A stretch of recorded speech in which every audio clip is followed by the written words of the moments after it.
Meenakshi Natarajan Rajya Sabha nomination తిరస్కరణ ప్రజాస్వామ్య స్ఫూర్తికి విరుద్దమని రాష్ట్ర మంత్రి పొన్నం ప్రభాకర్ అన్నారు. మధ్యప్రదేశ్లో ఆమె నామినేషన్ తిరస్కరించడం అత్యంత దురదృష్టకరమని వ్యాఖ్యానించారు. తెలంగాణలో ఆమెపై ఎలాంటి కేసులు నమోదు కాలేదని, కేసుల విచారణకు హాజరైన సందర్భం కూడా లేదన్నారు. అలాంటి పరిస్థితుల్లో కేసుల వివరాలను ఆమె ఎలా తెలుసుకుంటారనే ప్రశ్నలు లేవనెత్తారు. రాజ్యసభ ఎన్నికల వంటి కీలక ప్రజాస్వామ్య ప్రక్రియలో ఇలాంటి కారణాలతో నామినేషన్ తిరస్కరించడం సరైన విధానం కాదన్నారు. ఈ చర్య ప్రజాస్వామ్య వ్యవస్థపై ప్రజల విశ్వాసాన్ని దెబ్బతీస్తుందని వ్యాఖ్యానించారు. ఈ వ్యవహారం వెనుక రాజకీయ కోణముందని అనుమానాలు వ్యక్తమవుతున్నాయన్నారు.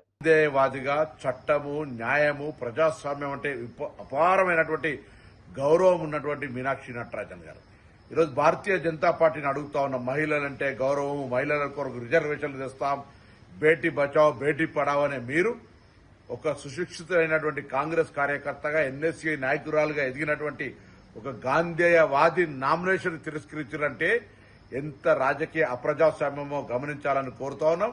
ఇది దురదృష్టకరం. వెంటనే న్యాయస్థానాలు మేల్కొని న్యాయస్థానాలకు విజ్ఞప్తి చేస్తా ఉన్నాం. దీని మీద పూర్తి స్థాయి విచారణ జరిపి ఆ నామినేషన్ ను తిరిగి పరిగణలోకి తీసుకోవాలని కోరుతూ ఈ రాజకీయ క్రీడలో నిరంకుశత్వంగా వివరిస్తున్న బీజేపీ తీరు అటు బెంగాల్లో కావచ్చు, ఇతర రాష్ట్రాల్లో రాజకీయ ఏ క్రూరత్వం అయితే చేస్తా ఉన్నారో ఇది ప్రజాస్వామ్యానికి మంచిది కాదని